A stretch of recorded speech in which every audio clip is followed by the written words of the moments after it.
Hi guys, आज की class में हम लोगों को पढ़ना है स्पर्मेटोजेनेसिस। क्या है स्पर्मेटोजेनेसिस, है ना। उसको समझने से पहले हम लोग चर्चा करेंगे गैमेटोजेनेसिस पे, है ना, जिसको हम लोग बोलते हैं गैमेटोजेनेसिस को युग्मक जनन, है ना। इसको हम हिंदी में बोलते हैं युग्मक, है ना, जनन, है ना। तो सबसे पहले मेरे बच्चों आप अपने ध्यान में लाओ, है ना मेरे बेटो, कि ये युग्मक जनन है क्या, है ना। तो यहाँ दो वर्ड हैं, एक तो है यहाँ युग्मक है मेरे बच्चे ना, और दूसरा यहाँ क्या है, जनन, है ना। तो कितने शब्द मिले मेरे बच्चे? दो, एक मिला युग्मक, दूसरा मिला जनन। अगर इसको इंग्लिश वाले नेम को भी तोड़े तो दो वर्ड मिलेंगे, एक मिलेगा गैमेटो और दूसरा मिलेगा जेनेसिस, है ना। तो यहाँ पर हम लोग गैमेटो को ही क्या बोलते हैं, गैमेट बोलते हैं, युग्मक बोलते हैं, और जेनेसिस को ही क्या बोलते हैं, जेनेसिस को ही जनन बोलते हैं, है ना। मतलब युग्मक का बनना ही क्या कहलाता है, तो गैमेटोजेनेसिस कहलाता है। Formation of gamete is called the gametogenesis. Clear. अब यहाँ पर गैमेट कौन है ना मेरे बेटे। यहाँ पर गैमेट जो है वो दो होते हैं, है ना। एक को हम बोलते हैं नर युग्मक और दूसरे को हम बोलते हैं मादा युग्मक, है ना। एक को हम बोलते हैं नर युग्मक और दूसरे को बोलते हैं मेरे बच्चे मादा युग्मक, है ना। अब नर युग्मक जो है इसको इंग्लिश में हम क्या बोलते हैं, इसको हम बोलते हैं नर युग्मक को इंग्लिश में स्पर्म, है ना, स्पर्म, है ना। और स्पर्म को हम हिंदी में बुलाते हैं शुक्राणु, है ना। अब दूसरा हमारे पास कौन सा युग्मक है, तो दूसरा मादा युग्मक है, और मादा युग्मक को हम बोलते हैं ओवम, ओवम, है ना। और ओवम को हम क्या बोलते हैं, तो ओवम को हम हिंदी में बोलते हैं अंडाणु, है ना। तो मेरे बच्चे आप बोल सकते हो क्या, तो शुक्राणु और क्या, अंडाणु, है ना। तो ये शुक्राणु और अंडाणु, इन दोनों को बनने के प्रोसेस को, बनने की क्रिया को हम क्या बोलते हैं, गैमेटोजेनेसिस बोलते हैं, है ना। ठीक है।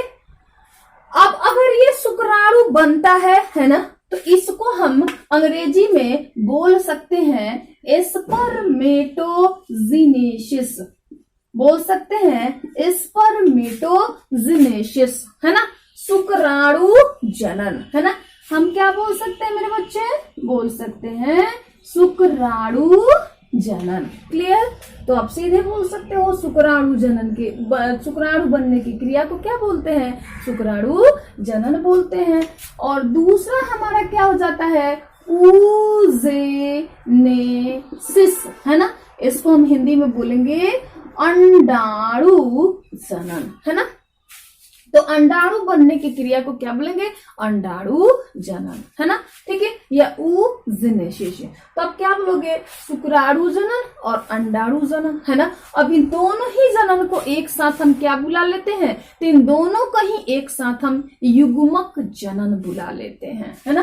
क्या बुलाते हैं मेरे बच्चे, युग्मक जनन बुला लेते हैं, है ना। अब एक युग्मक जनन में दो तरह के युग्मक बनते हैं। अगर बन गया शुक्राणु तो क्या बुला लेंगे, स्पर्मेटोजेनेसिस, और अगर बन गया अंडाणु तो क्या बुला लेंगे हम उसको, अंडाणु जनन, है ना। तो अब हमको क्या पढ़ना है, अब हमको पढ़ना है क्या, स्पर्मेटोजेनेसिस शुक्राणु जनन, है ना।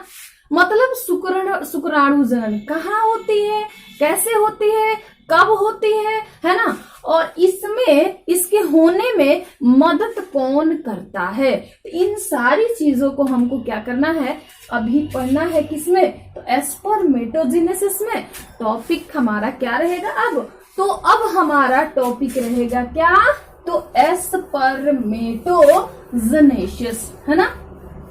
तो हम अब आ जाएंगे टॉपिक पे अपने, और हमारे टॉपिक का नाम होगा स्पर्मेटोजेनेसिस।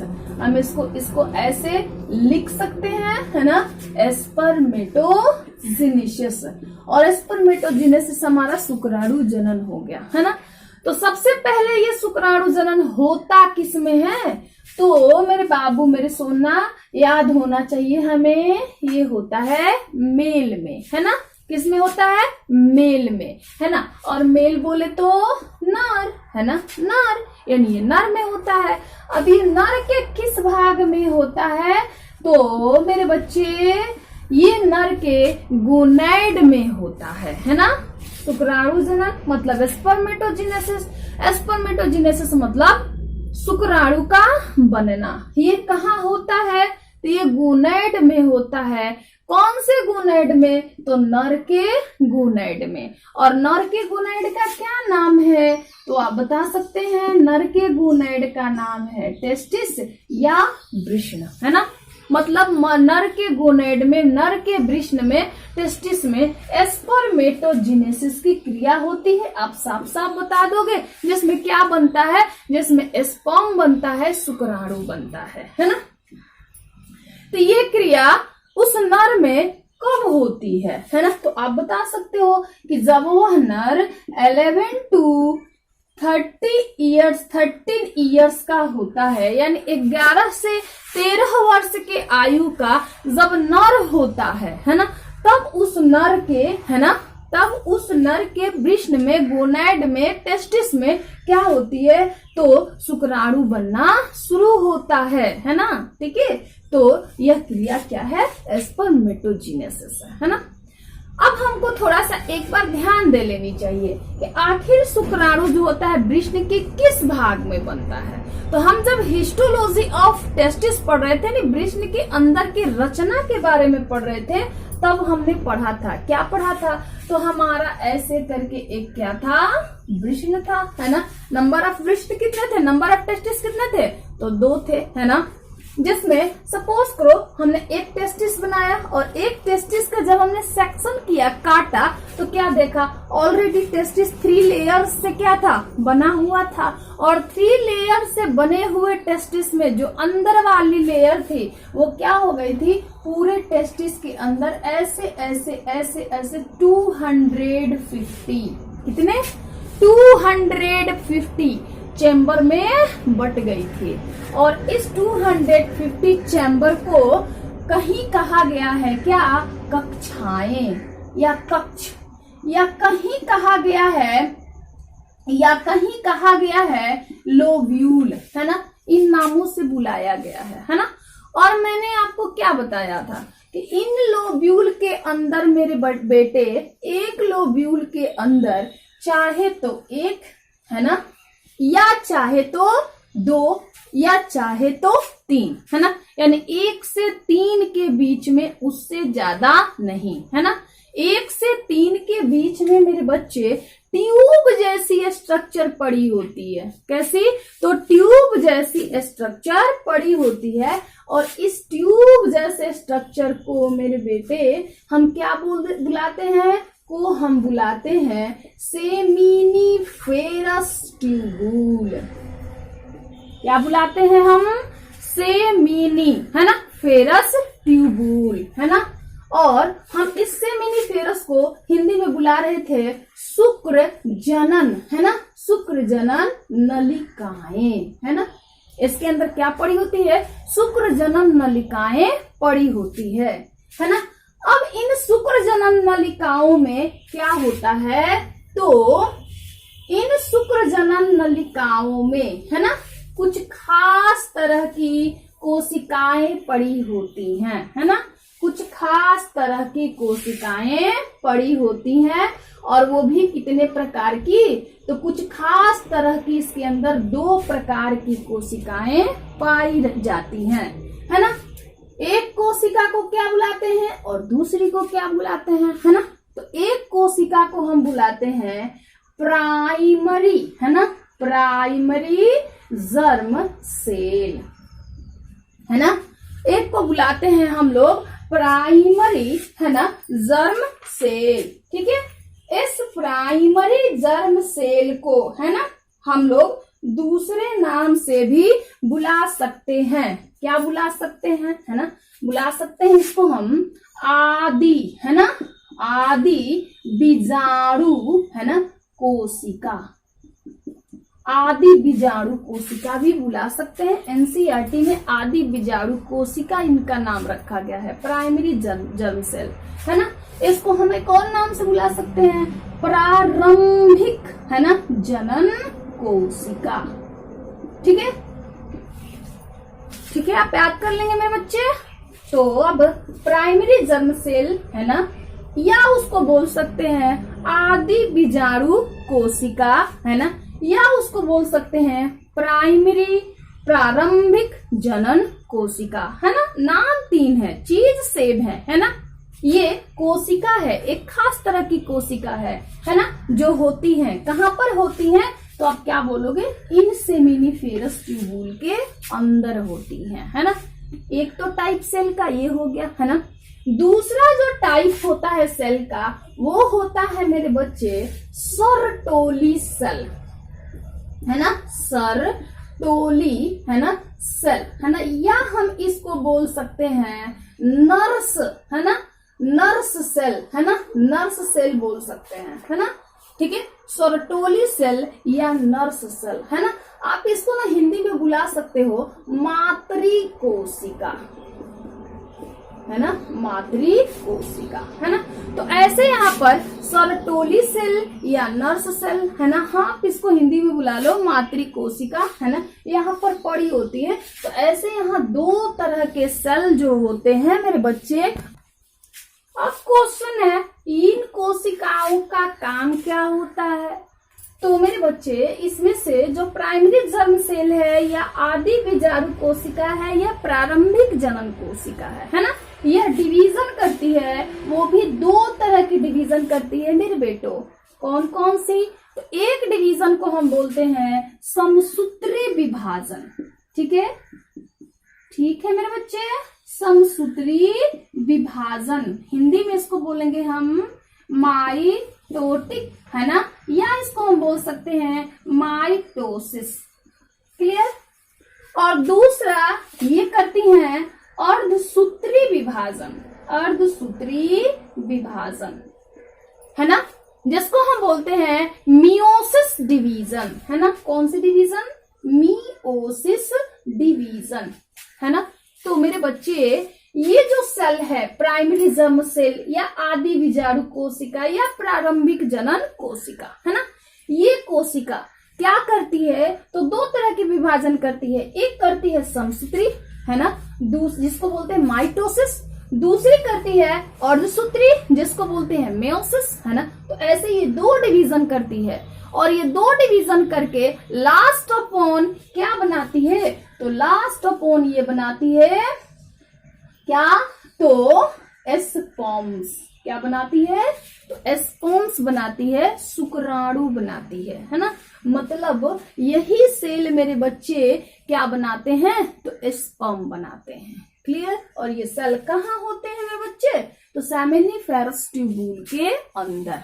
Clear, clear. अब इनके साथ साथ मेरे बच्चे सेमिनिफेरस ट्यूबुल के अंदर एक और खास तरह की सेल पाई जाती है, जिसको हम बोलते हैं सर्टोली सेल, है ना, या हम लोग उसको बुला लेते हैं नर्स सेल, है ना, मातृ कोशिका, है ना।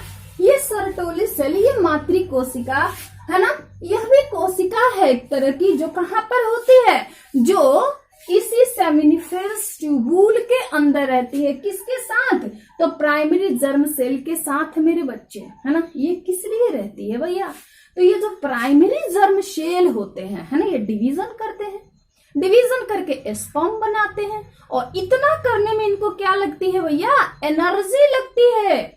इतना के लिए इन्हें क्या चाहिए, तो इतना के लिए इन्हें ऊर्जा चाहिए, और वो ऊर्जा इन्हें कौन देगा, तो वो ऊर्जा इन्हें मिलता है सर्टोली सेल से, इन नर्स सेल से, है ना। ठीक है, या इनके द्वारा जो स्पर्म बनाए जाते हैं, है ना, वो स्पर्म जो होते हैं उनको पाल पोस कर नौजवान किया जाएगा, है ना, तभी तो वो जाकर के एक के साथ फर्टिलाइजेशन करेंगे। तो उसके लिए उन्हें क्या चाहिए, न्यूट्रिशन चाहिए, पोषण चाहिए। और उस न्यूट्रिशन और उस पोषण को कौन देगा, तो सर्टोली सेल देगी, नर्स सेल देगी, मातृ कोशिका देगी, है ना। मतलब आप बोल सकते हो कि ये माँ है ना, किसकी भैया, तो जर्म सेल की, है ना। यानी जर्म सेल क्या बनाएगा, शुक्राणु बनाएगा, और शुक्राणु को पालने पोसने का काम कौन करेगा, सर्टोली सेल करेगा। और इस तरह से यहाँ से सेमिनिफेरस ट्यूबुल से जो स्पर्म बाहर निकलेगा वो कैसा स्पर्म होगा, एडल्ट स्पर्म होगा, जो एग को फर्टिलाइज करने के लिए रेडी होगा, है ना। तो देन इस तरह से मेल में, है ना, क्या होता है, तो स्पर्म बनने की क्रिया होती है, कहाँ होती है, तो आप बता दोगे, उसके टेस्टिस के अंदर जो लोब्यूल होता है, उस लोब्यूल के अंदर जो सेमिनिफेरस ट्यूबुल होता है, उस ट्यूबुल के अंदर क्या होते हैं, तो प्राइमरी जर्म सेल होते हैं, या आदि बीजाणु कोशिका होती है, या प्रारंभिक जनन कोशिका होती है। ये दो तरह का डिवीजन करते हैं, और इस डिवीजन के द्वारा ये क्या बनाते हैं, स्पर्म बनाते हैं। और इसके लिए इन्हें जो एनर्जी चाहिए होती है, या स्पर्म को जो एनर्जी चाहिए होती है, वो सब प्रोवाइड कौन करते हैं, तो सर्टोली सेल, है ना। अब हमारे बोर्ड में क्वेश्चन पूछ लिया जाता है कि सर्टोली सेल का क्या काम है, तो आपको हमेशा याद रहेगा ये कहाँ पाई जाती है, तो सेमिनिफेरस ट्यूबुल के अंदर पाई जाती है। किसके साथ पाई जाती है, तो आप बता दोगे, प्राइमरी जर्म सेल आदि बीजाणु के साथ पाई जाती है, क्लियरली बता दोगे, है ना। और यह क्रिया कब होती है, तो मेल के टेस्टिस के अंदर, गोनैड के अंदर 11 से 13 वर्ष की आयु से शुरू हो जाती है। और कब तक होती है भैया, पूछो मत, ये पुरुष ना हमारे ख्याल से, साइंस के हिसाब से बूढ़े होते ही नहीं है, क्योंकि इनके अंदर स्पर्म फॉर्मेशन की process long and long time चलती रहती है, 65, 60, 70, कई पुरुषों में तो 80 तक देखा गया है स्पर्म फॉर्मेशन के प्रोसेस को, क्लियर।